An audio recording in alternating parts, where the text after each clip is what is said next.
luck out there. What's up, guys? My name is MadSquash924.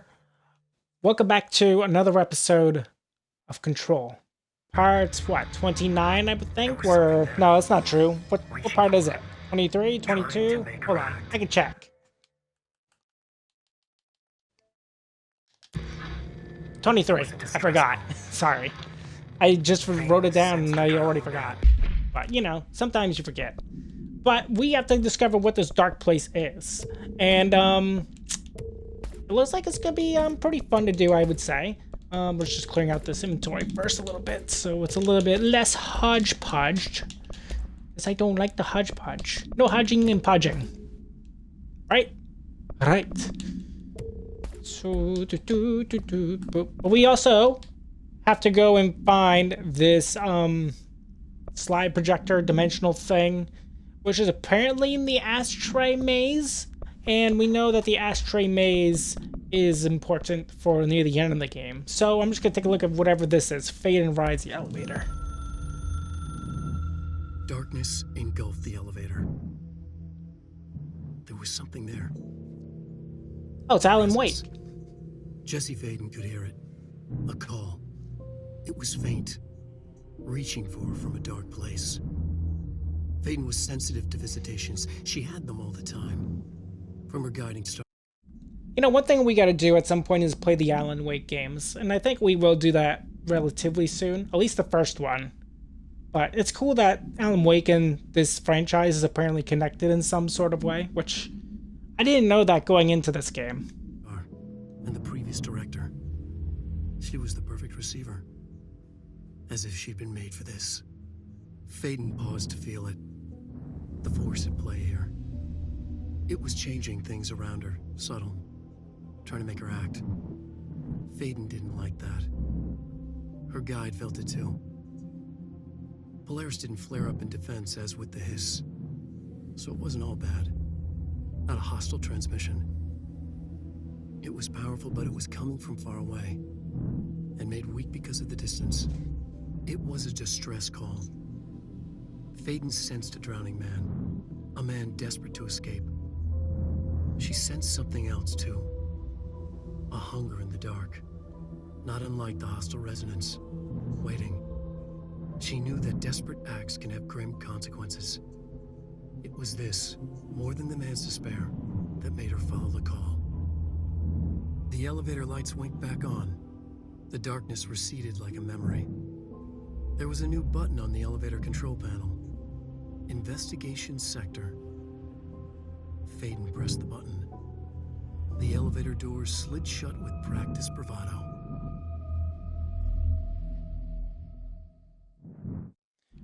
So, in seeing all this, are we to presume that Alan Wake, Investigation Sector. the author, is writing this book? Investigation sector, huh? We should check this out. I mean, I would, but that doesn't appear to be a prompt. Take the sector elevator to the investigation center. There it is. Whatever. It's cool. It's new. I'm curious what this place is going to be like. But it is cool to see Alan Wake. I think that is very neat. Holy shit, it's dark. They weren't kidding.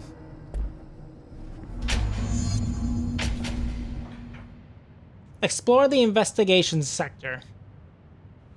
Okie dokie. Hello? It's not... Is this Anyone relevant to the here? main story? I'm not sure. Yes. It's cool. Missing agents. Mr. Kirkland, here are the latest agents confirmed missing, presumed dead from the containment breach yesterday. Agent Jonathan Connor. Researcher Ezra Cruz. Agent Caroline Dempsey, Lindsay Malcolm, Charles Murray, and Derek Shaw. Letters of condolence will be delivered to you to sign prior to sending them to their families. You will be updated as soon as additional confirmations are made. Also, per your request, a network engineer checked how many cases were backed up digitally. Unfortunately, a large number of active investigations were not archived yet, and only hard copies of reports exist behind the fire break. They're lost, I'm afraid. Seems a lot. Darling investigation. Per authorization from Mr. Kirkland, Internal Investigations D-084-5 was launched into ethical practices of Dr. Casper Darling, head of research. Despite the accounts of anonymous redacted regarding inhumane treatment of a redacted currently housed in the Bureau, our official findings regarding this were inconclusive. Numerous obstacles arose during this investigation. The majority of redacted sector personnel seemed to be wholly unaware of any such redacted contained there. One redacted confirmed the redacted's codename to be redacted, but all files pertaining to that name were inaccessible, being classified under the highest clearance level. Investigators were similarly blocked from entering the redacted research wing to interview its staff.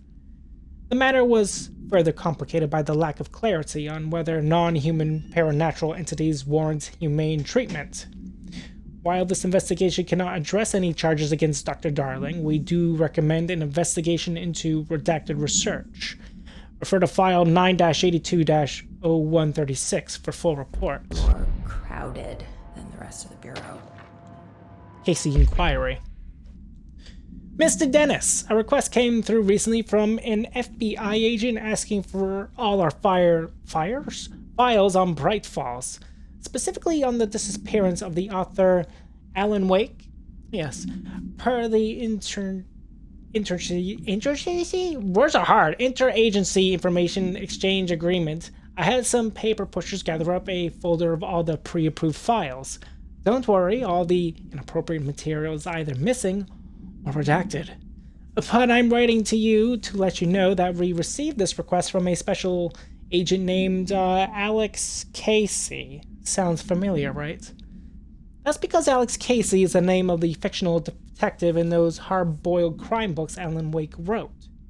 It's pretty interesting that an FBI agent sharing a name with the most famous character Wake wrote is looking into a case dealing with the writer's fiction coming true.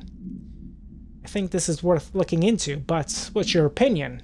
Just give the word and I'll start surveillance on this guy, Special Investigator Gleason.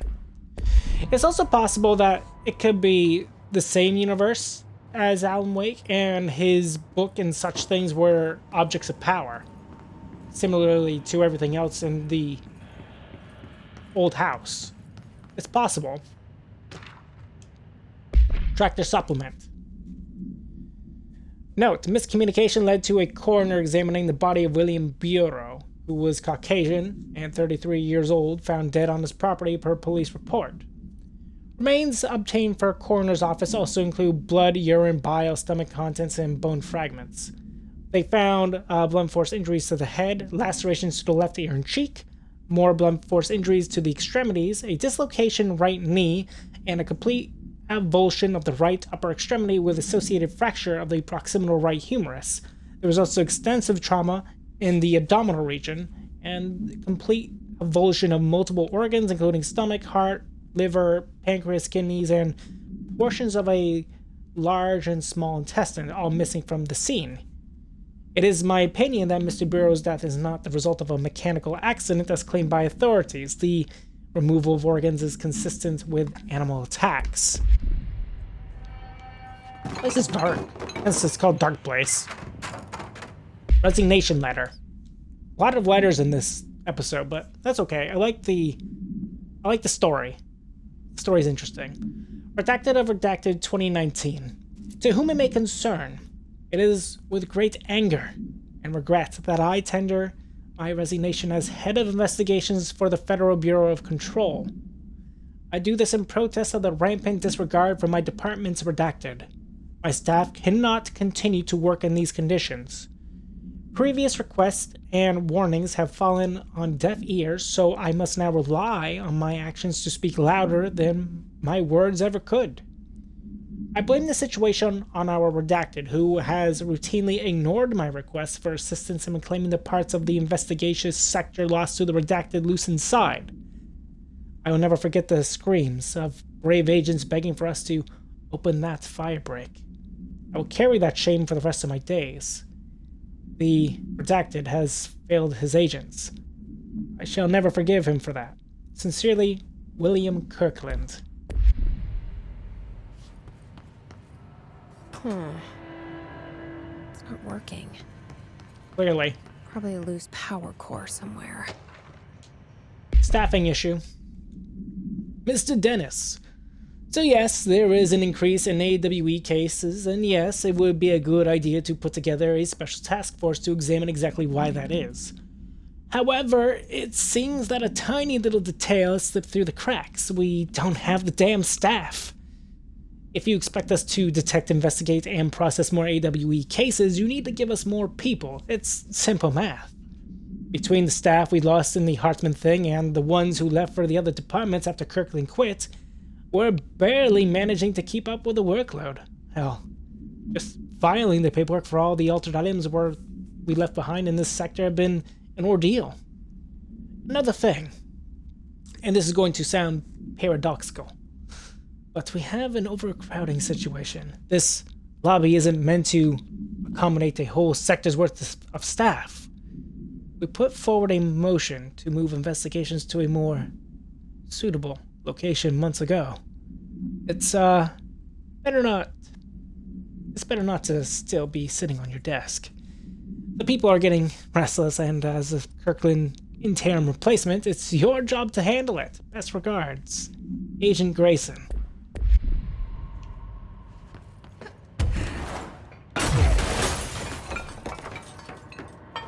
So many things. Look at all the notes. Trench official warning. Kirkland, I am growing tired of your blatant attempts to lay your incompetence on my doorsteps. I know you want this to be true, but you are head of investigations. This failure is your responsibility. What did you think would happen? Holding a dangerous specimen investigations. The containment sector exists for a reason. They are better trained and better equipped for this type of work. In fact, they have admirably taken on certain AWE monitoring responsibilities that your staff are no longer capable of. This happens more and more now. And don't think your petty internal investigations have gone past my notice. You are a worm. Everything I've done has been for the benefit of the Bureau. The Prime Candidate program only failed because of Darling. You are both failures plotting against me. You're traitors, but the truth will emerge out of you. You're choosing to become my enemy, Kirkland, and you don't want to be. Zachariah Trench, Director of the Federal Bureau of Control. So they got some wucky shit going on. Director Investigation. Okay. Per authorization from Mr. Kirkland, Redacted was launched into the Redacted of Director Zachariah Trench. A recent change in Redacted witnessed in Director Trench, including regressive Redacted when Redacted with other staff, has been observed. However, this investigation is aimed at interpreting this issue rather than improving it or proving it. Notable Redacted between Director Trench and Dr. Darling has been witnessed by numerous Bureau staff, although both declined to meet for an interview on the matter. Witness accounts suggest their arguments center around the Dimensional Research Wing and the Redacted kept inside. However, no evidence exists to confirm Director Trench's Redacted as anything more than interpersonal disagreements. This investigation has concluded that Director Trench's behavior is not indicative of any Redacted and that his fitness to lead is not in question. Refer to file Redacted for full report. Anything else? Yep, one more. Underhill background.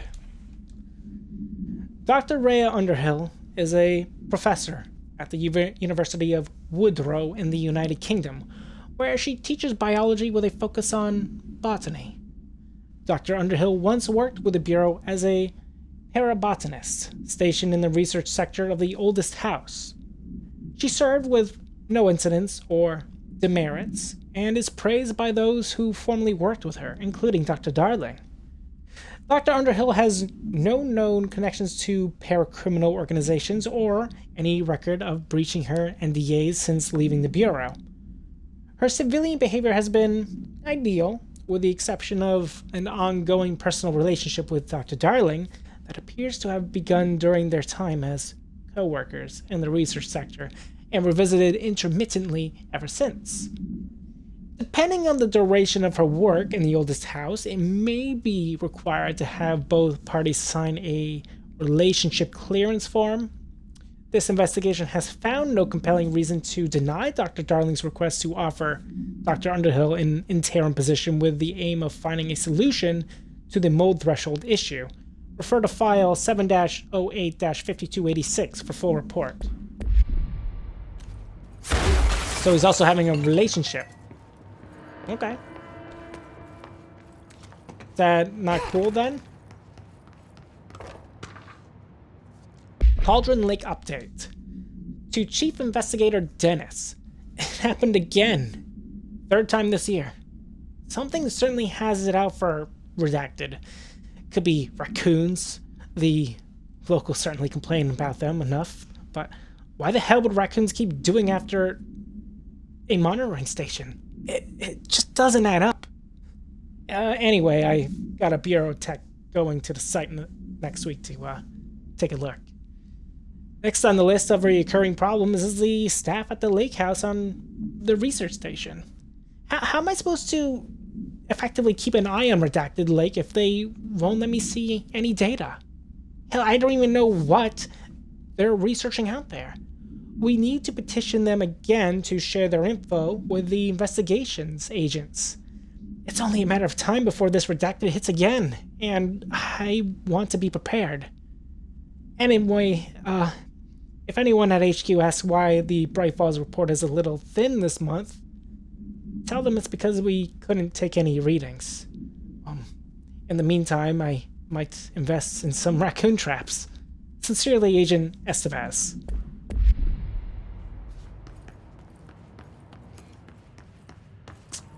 That looks like all the notes. Alright, so where do we bring this thing? Maybe nowhere for the moment? We see there's another thing up here.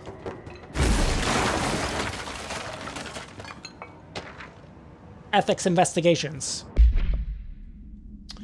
Per authorization from Mr. Kirkland, Internal Investigations P-142-9 was launched into the legality of the Prime Candidates Program Redacted by the Federal Bureau of Control. Now, since all known subjects relevant to the investigation used executive privilege to decline interviews, very little first-hand information was gathered. However, anonymous sources and documentation declassified by Mr. Kirkland both paint an alarmingly clear picture of systemic Redacted and Redacted. Redacted were brought into the oldest house and placed under Redacted examination and testing with the aim of appointing one as director upon maturity. This program has no successful cases and only resulted in the traumatic Redacted of paranaturally inclined Redacted.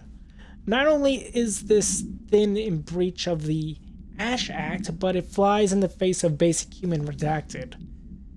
This investigation team unequivocally redacted the Prime Candidate Program and recommends that it to be redacted immediately. Refer to file 9-82-0136 for full report.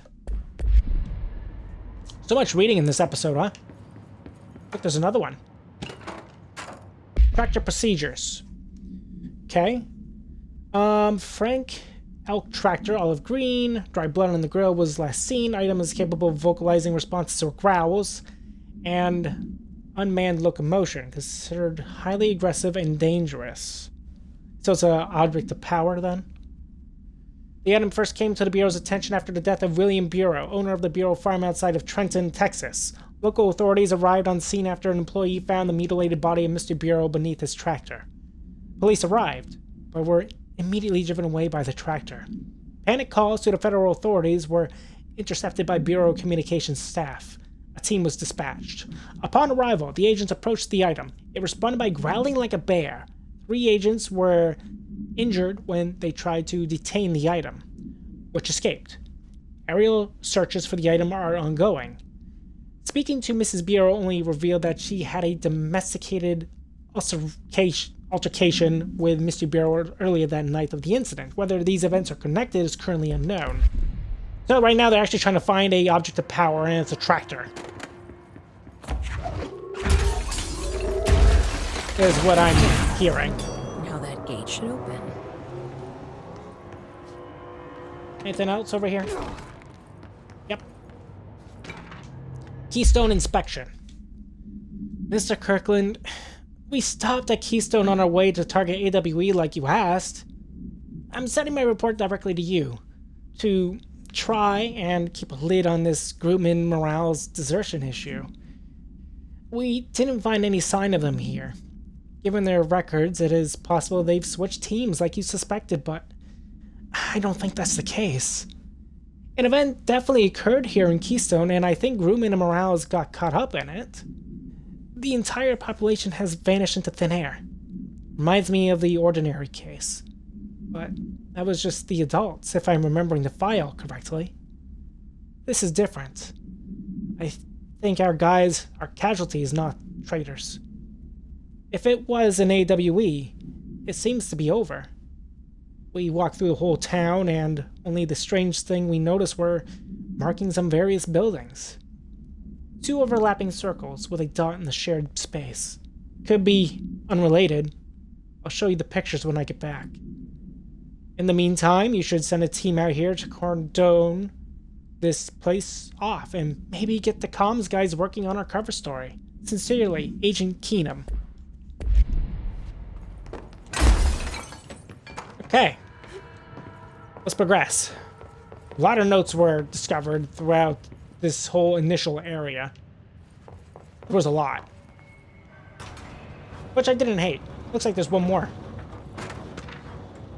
Specimen escape assessment, excuse me. Okay. Now, the purpose of Internal Investigations X-039-7 is to examine the containment failure of specimen SL-1 that resulted in the deaths of redacted agents. An inspection report of the containment equipment 3 days earlier showed no faults. Investigators suspect human error to be the cause, yet no department has provided any evidence to support this. Technicians were able to recover the researchers' notes on the specimen from the internal network. On the redacted of redacted, the specimen began displaying a sharp increase in aggressive redacted. Cross-referencing that date with various logs found only 2 events inconsistent with the sector's daily routine. The air filters were changed, and 2 an hour prior to the incident. A civilian named Alice Redacted entered the sector regarding an unrelated investigations. See interview number 65-F-124. Given their connection to the same AWE case, it is likely that Mrs. Redacted's presence is relevant to the specimen's escape and to the redacted. Investigation is ongoing. Refer to file 6-23-0721 for full report. It's neat. I like it. Man, so much talking. It's because there's a lot of notes. It's probably like one of the most noted sections of the whole game so far. If I had to surmise a guess. Well, now, what do we have here? Nothing? I'm no detective, but something Clearly. definitely happened here. Blessed Organization. This group individual has operated outside of the Bureau's notice for decades, perhaps longer, displaying a level of skill and caution rarely seen in paracriminal groups. A review of past cases has found various mentions of their activity over the years. In 2016, a production company called Blessed Pictures was connected to an altered item case, as well as the death of an agent from exposure to illicit paranatural materials. In 1994, a Los Angeles-based public speaker named Chester Bless was involved in the illegal use of an altered item. In 1988, a business called Blessed Repair and Service was suspected of involvement with an object of power case, perhaps even creating it. None of these businesses or individuals have ever been located. However, their connection to the appearances of altered items and objects of power is too direct to be considered circumstantial. An arrest order has been issued for any persons believed to be involved with the Blessed Organization. Refer to file 7-39-0922 for full report. My goodness. Everybody is on everybody's booty today. Do we know each other? We could see Alan Wake? That's crazy. This feels familiar. That's dope. I can't seem to... I've forgotten it. I'm sorry. My name is Alan Wake. Oh, that's cool.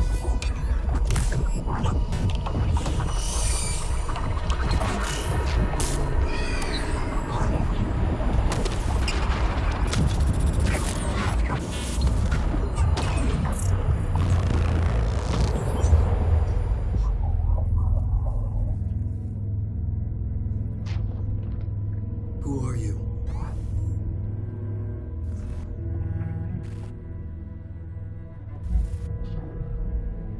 Who are you? Do I know you? I'm your friend Tom. Tom Zane. There's nothing to worry about. Tom. The poet. The diver. You look different. That was just a role. A character. The protagonist I played in my old film. I'm a filmmaker. An auteur like yourself. We're working on this together, remember? An artistic collaboration.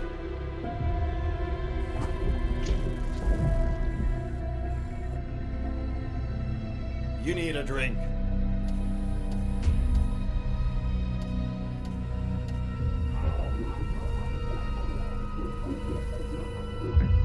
Gibbish.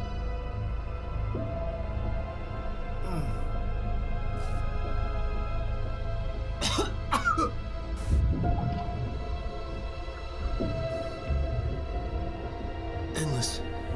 Darkness. Nothing holds still. But we're very close now. You've been writing. You found a way to escape. It'll work this time. Riding. You found a way! No. I don't... Wait. There's something. It's my double. He's out there. I've seen him. Yeah. Nothing to worry about. I'm dealing with it. It's fine, my friend. Let me handle him. You've met him? What the hell? Now, come on. You misunderstand me.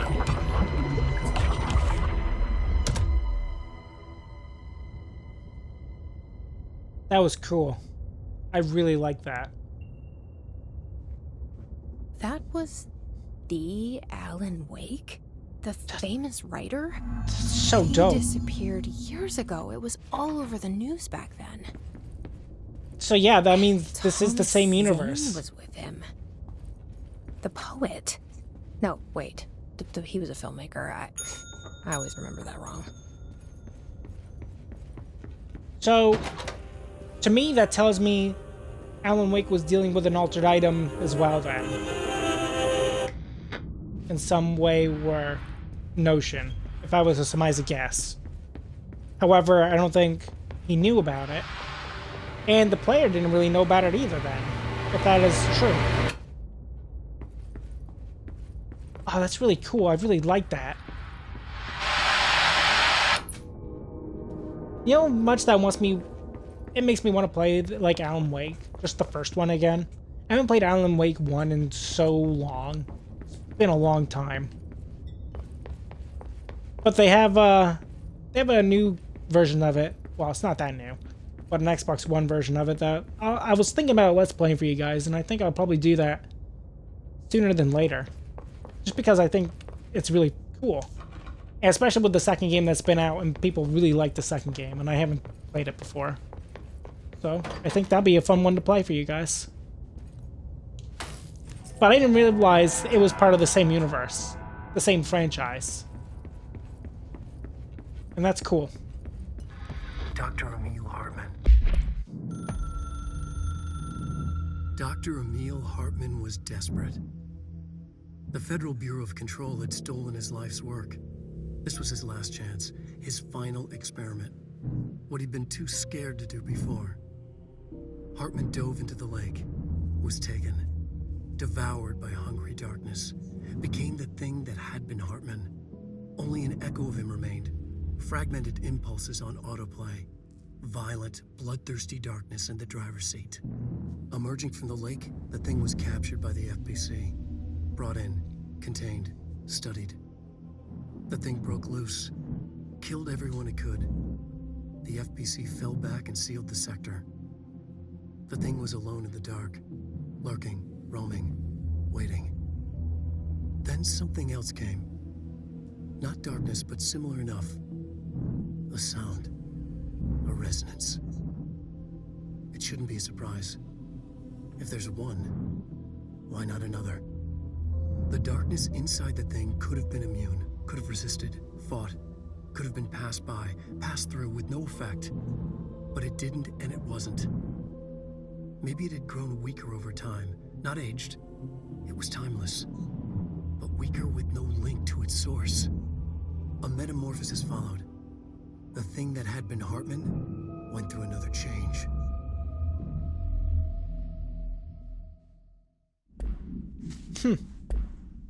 Super interesting. Devoured by hungry darkness, became the thing that had been Hartman. Broke loose, killed everyone it could. Lurking, roaming, waiting. Something else came.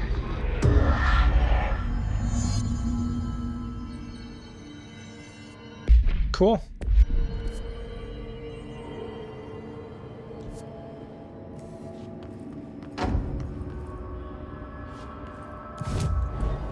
I guess we're meant to go that way.